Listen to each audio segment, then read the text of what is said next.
ഒരാഴ്ചയിലെ പ്രധാനപ്പെട്ട വാർത്തകളെ പരിചയപ്പെടുത്തുന്ന പുതിയ എപ്പിസോഡിലേക്ക് സ്വാഗതം. പോയ വാരത്തിൽ ഏറ്റവും കൂടുതൽ വാർത്താമാധ്യമങ്ങളിൽ ശ്രദ്ധ നേടിയ വാർത്തയാണ് നിലമ്പൂർ ഉപതെരഞ്ഞെടുപ്പ്. PV Anwar LDF ഭരണകൂടത്തിനെതിരെ തുറന്നടിച്ചുകൊണ്ട് രാജിവെച്ചപ്പോഴാണ് Nilambur ഉപതെരഞ്ഞെടുപ്പുണ്ടായത്. ഒരു ക്വാർട്ടർ ഫൈനൽ മത്സരമായിട്ടാണ് ഉപതെരഞ്ഞെടുപ്പിനെ കാണുന്നത്. കാരണം വരാൻ പോകുന്ന പഞ്ചായത്ത് ഇലക്ഷനും നിയമസഭാ ഇലക്ഷനും മുൻപ് ഇനിയൊരു ബൈ ഇലക്ഷൻ ഉണ്ടാവുക സാധ്യമല്ലാത്തതിനാൽ ഈ ഇലക്ഷനെ രണ്ട് പാർട്ടികളും വളരെ ആവേശത്തോടെയാണ് കാണുന്നത്. കഴിഞ്ഞ ആഴ്ചയിൽ ഓരോ ദിവസവും അപ്രതീക്ഷിത നീക്കങ്ങളുമായി ഈ വാർത്ത ന്യൂസിടങ്ങളിൽ ഇടം പിടിക്കുകയായിരുന്നു. പിണറായിസം എന്ന വാക്കിന്റെ ഉത്ഭവം തന്നെ PV അൻവറിൽ നിന്നായിരുന്നു. LDF ഗവൺമെന്റിന്റെ കുറവുകൾ ഉയർത്തിക്കാട്ടിക്കൊണ്ട് രാജിവെച്ചാണ് ആദ്യം അദ്ദേഹം പുറത്തിറങ്ങിയത്. UDF ഘടകകക്ഷിയാവാനായി സ്വയം ഒരു പാർട്ടി ആദ്യം രൂപീകരിച്ചു. പക്ഷേ അത് വിജയിക്കാത്തതുകൊണ്ട് തൃണമൂൽ കോൺഗ്രസിലേക്ക് മാറി. തൃണമൂൽ കോൺഗ്രസിൽ ചേർന്നുകൊണ്ടും അതും UDFന്റെ ഒരു ഭാഗമാകാൻ ശ്രമിച്ചു. പക്ഷേ തൃണമൂൽ കോൺഗ്രസിനെ ദേശീയ തലത്തിൽ പിന്തുണയ്ക്കാത്തതുകൊണ്ട് UDFന് ഘടകകക്ഷിയാക്കുവാൻ സാധിച്ചില്ല. എന്നാൽ ഒരു അസോസിയേറ്റ് അംഗം മാത്രമായി, ഒരു RMP പാർട്ടി പോലെ അസോസിയേറ്റ് അംഗമായി മാത്രമായി നിലനിർത്താൻ UDF ശ്രമിക്കുമ്പോഴും അതും വിജയിച്ചില്ല. അതുമാത്രമല്ല, PV അൻവർ നിശ്ചയിച്ച V ജോയ് എന്ന സ്ഥാനാർത്ഥിയെ നിലമ്പൂരിൽ നിർത്തുവാനും UDF സമ്മതിച്ചില്ല. പകരം ആര്യാടൻ ഷൗക്കത്തിനാണ് അവസരം കൊടുത്തത്. അത് PV അൻവറെ ചൊടിപ്പിക്കുകയും അദ്ദേഹവും UDFും തമ്മിലുള്ള ചർച്ചകളെല്ലാം പരാജയപ്പെടുകയും ചെയ്തു. ആ സമയത്താണ് LDF കാൻഡിഡേറ്റിനെ പ്രഖ്യാപിക്കുന്നത്. എനിക്ക് തോന്നുന്നത് LDF കാൻഡിഡേറ്റിനെ പ്രഖ്യാപിക്കുവാൻ വളരെ ലേറ്റ് ആയത് അതുകൊണ്ട് തന്നെയായിരിക്കാം. സാധാരണ ഒരു സ്വതന്ത്രനെ നിർത്തി മത്സരിപ്പിക്കുന്ന ഒരു പതിവാണ് LDFനുള്ളത്. കാരണം അതൊരു LDF കോട്ടയായി മുന്നോട്ട് പോകുന്ന ഒരു മണ്ഡലമല്ല, UDFന് സ്വാധീനമുള്ള മണ്ഡലമാണ്. അതുകൊണ്ട് തന്നെ LDF ഒരു സ്വതന്ത്രനെയാണ് സാധാരണ നിർത്താറുള്ളത്. PV അൻവർ എന്ന സ്വതന്ത്രൻ വന്നതിന് ശേഷമാണ് UDFിൽ നിന്ന് LDF ആ കോട്ട തിരിച്ചു പിടിച്ചത്. പക്ഷേ ഇപ്പോൾ വീണ്ടും ഒരവസരം വന്നപ്പോൾ PV അൻവറും UDFും തമ്മിലുള്ള ഒരു അകൽച്ച മുതലെടുത്ത് LDF സ്വന്തം പാർട്ടി ചിഹ്നത്തിൽ തന്നെ അതിൽ കിട്ടാവുന്നതിൽ ഏറ്റവും നല്ല സ്ഥാനാർത്ഥിയാണ് ഇത്തവണ നിർത്തിയിരിക്കുന്നത്, M സ്വരാജ്. സ്വരാജിന്റെ സ്ഥാനാർത്ഥിത്വത്തോടെ LDF UDF നേർക്കുനേരൊരു പോരാട്ടം നമുക്ക് കാണാൻ സാധിക്കും. പക്ഷേ തൃണമൂൽ കോൺഗ്രസിന്റെ ലേബലിൽ അതേ ചിഹ്നത്തിൽ PV അൻവർ കൂടി മത്സരിക്കാൻ സാധ്യതയുണ്ടെന്ന ന്യൂസുകൾ പുറത്തു വരുന്നതോടെ അങ്ങനെ മത്സരിച്ചാൽ ഉണ്ടാകുന്ന വിപത്ത് UDFനായിരിക്കും എന്നാണ് വിലയിരുത്തുന്നത്. UDFിൽ നിന്ന് കൊഴിഞ്ഞു പോകാവുന്ന വോട്ടുകൾ PV അൻവറിലേക്കും, ഒരു 15,000 മുതൽ 20,000 വരെ വോട്ടുകൾ പോലും PV അൻവർ പിടിച്ചാൽ തന്നെ അത് UDFന് ക്ഷീണമാകും. കാരണം ഓപ്പോസിറ്റുള്ളത് അത്ര ശക്തമായ സ്ഥാനാർത്ഥിയാണ്. LDF കാഡർ വോട്ടുകൾ ഒന്നും തന്നെ ചോരാതിരിക്കാനാണ് LDF ഇത്രയും ശക്തനായ ഒരു സ്ഥാനാർത്ഥിയെ അവിടെ നിർത്തിയിരിക്കുന്നത്.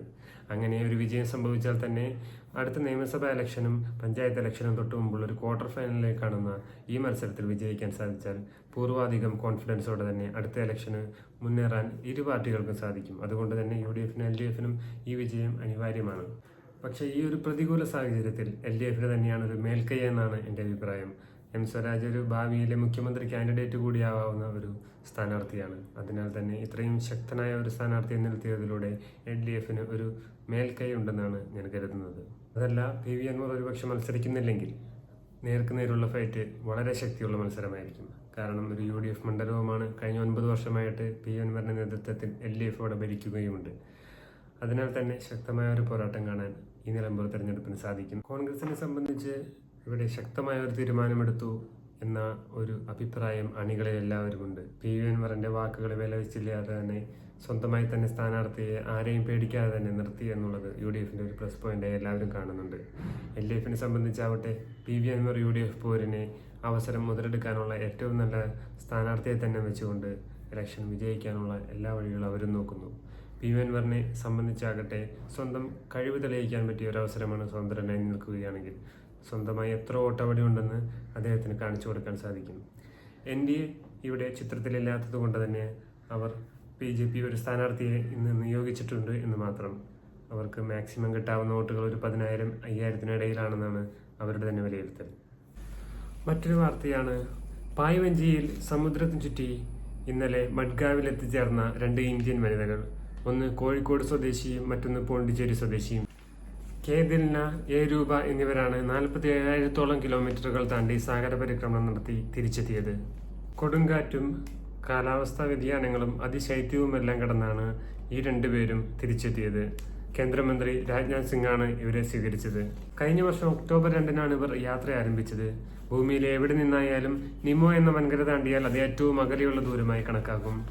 അത് താണ്ടിയപ്പോഴാണ് ലോകത്തിലെ ആദ്യ വനിതാ ജോഡികളായി ഇവർ മാറിയത്. കൊച്ചിക്ക് സമീപം ചരക്ക് കപ്പൽ മുങ്ങിയത് സംസ്ഥാന ദുരന്തമായി സർക്കാർ പ്രഖ്യാപിച്ചു.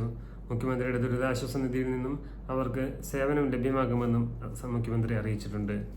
കപ്പലിലുണ്ടായിരുന്ന കാൽസ്യം കാർബൈഡ് അടങ്ങിയ കണ്ടെയ്നറുകൾ കടലിന്റെ അടിത്തട്ടത്തിലേക്ക് താങ്ങിയെന്നും അതിനാൽ അപകടനില തരണം ചെയ്തുവെന്നാണ് അറിയിച്ചിട്ടുള്ളത്. കടലിന്റെ 50 മീറ്ററോളം താഴ്ന്നു കിടക്കുന്ന MSC എൽസ 3 എന്ന കപ്പലിന്റെ കണ്ടെയ്നറുകളെല്ലാം നീക്കം ചെയ്യണമെങ്കിൽ കാലാവസ്ഥ കൂടി കനിയണം. ജൂലൈ 3-നകം ഇത് പൂർത്തിയാക്കാൻ കഴിയുമെന്നാണ് ഇവരുടെ വിലയിരുത്തൽ. ഇതുപോലെ കടലിൽ മുങ്ങിയ കപ്പലുകളുടെ തിരിച്ചെടുക്കൽ ദൗത്യം ഏറ്റെടുക്കുന്ന അമേരിക്കൻ കമ്പനിയായ TST സാൽവജർ കൂടി രംഗത്തുണ്ട്. എണ്ണയും മറ്റും നീക്കം ചെയ്യുന്നതിനാണ് കൂടുതൽ സമയമെടുക്കുന്നതെന്ന് അവർ അറിയിച്ചു. ആദ്യ 15 ദിവസത്തോളം ഈ കണ്ടെയ്നറുകളുടെ സ്ഥാനം നിർണ്ണയിക്കുന്നതിനുള്ള പ്രവർത്തനങ്ങളാണ് നടക്കുക. കപ്പലിൽ നിന്നുള്ള എണ്ണയും രാസവസ്തുക്കളും കടലിൽ കലർന്നത് മൂലമുണ്ടാകുന്ന പ്രത്യാഘാതങ്ങൾ അറിയുവാനായി ഫിഷറീസ്, സമുദ്ര ഗവേഷണ സ്ഥാപനങ്ങളെല്ലാം ഇതിനെക്കുറിച്ചുള്ള പഠനങ്ങളും നടത്തിവരുന്നു. നീണ്ട കാത്തിരിപ്പിനൊടുവിൽ French club Paris Saint Germain UEFA Champions League കിരീട ജേതാക്കളായി. ഒരുപാട് വർഷങ്ങളായി വളരെ സാമ്പത്തികമായും എല്ലാം കൊണ്ടും ഒരുപാട് താരങ്ങളെ ക്ലബ്ബിൽ എത്തിച്ചിട്ടും അവർക്ക് ചാമ്പ്യൻസ് ലീഗിൽ ഒരു ഫൈനൽ മാത്രമേ ഇതുവരെ കളിക്കാൻ സാധിച്ചിട്ടുള്ളൂ.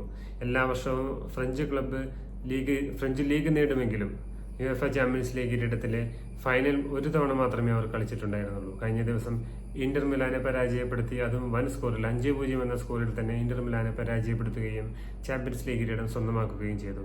ഇത്തവണ ചാമ്പ്യൻസ് ലീഗ് കിരീടം നേടാൻ സാധിച്ചത് സൂപ്പർ താരങ്ങളൊന്നുമല്ല, അവരുടെ ഒരു സൂപ്പർ കോച്ചാണ് ലൂയിസ് എൻറിക്കെ. ഇതിനു മുമ്പ് ബാഴ്സലോണയോടൊപ്പം ട്രിപ്പിൾ കിരീടം നേടുകയും ചാമ്പ്യൻസ് ലീഗ് നേട്ടം ആഘോഷിക്കുകയും ചെയ്ത ലൂയിസ് എൻറിക്കോ മറ്റൊരു ക്ലബിനായി ഇതാ വീണ്ടും ചാമ്പ്യൻസ് ലീഗ് കിരീടം ആഘോഷിക്കുകയാണ്. പാരീസ് സെന്റ് ജർമ്മനെ താരങ്ങളെയെല്ലാം തുടച്ചു മാറ്റി ഒരു ടീം വർക്കായി ഒന്നിപ്പിച്ച് എല്ലാ താരങ്ങളെയും ഒത്തിണക്കത്തോടെ കളിപ്പിക്കുകയും അദ്ദേഹം മികച്ച പ്രകടനം പുറത്തെടുക്കുകയും ചെയ്തതോടെ ഈ വർഷത്തെ UEFA ചാമ്പ്യൻസ് ലീഗ് കിരീടം പാരീസ് സെന്റ് ജർമ്മന് സ്വന്തമാക്കാൻ സാധിച്ചു. ഇതിൽ കൂടുതൽ വാർത്താവിശേഷങ്ങളുമായി അടുത്ത വാരാന്ത്യത്തിൽ നമുക്ക് വീണ്ടും കാണാം. Good bye.